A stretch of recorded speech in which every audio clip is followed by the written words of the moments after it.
Welcome to my channel. In this video, you will discover why 99% of students got this algebraic expression wrong, and you also learn the correct way to simplify this using PEMDAS. Now, many students interpret this question in this order: have 3 divided by 3 divided by 3 and divided by 3. Then they will group this into two places. That is, they will have this and they will also have this.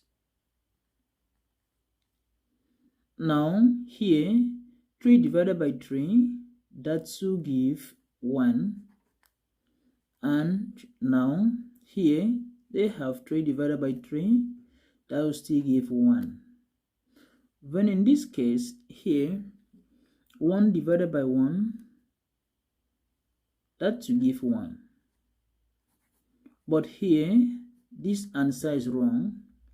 Then as such, this first approach here is completely wrong. Now, to simplify this expression correctly, we are going to have this.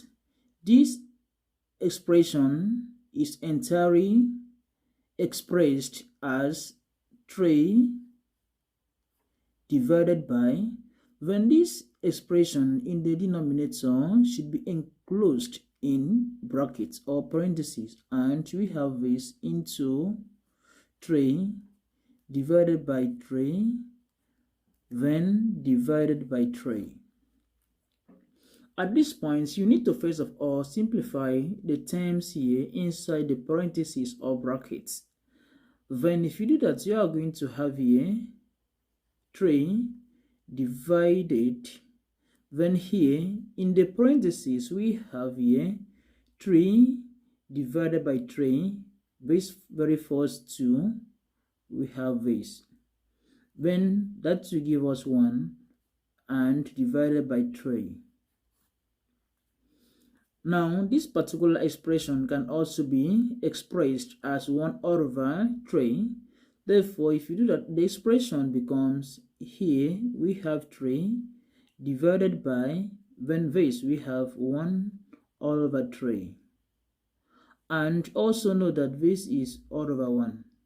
In this case, you are going to apply KCF here, which means keep, change, and flip. This simply implies at this point we are going to keep this particular expression 3 divided by 1, then we change this division to multiplication and we take the reciprocal of this. That simply means we flip this. Now at this point we have 3 divided by 1, when multiplied by 3 divided by 1. Then now we are going to multiply out both the numerator and the denominator. In this case 3 times 3, that gives us 9, then divided by 1 multiplied by 1, that gives us 1. Then finally 9 divided by 1, that will still give us 9. And this is the correct answer to this given expression right here. Do not forget to subscribe to my YouTube channel for more interesting videos from this channel. See you in the next video.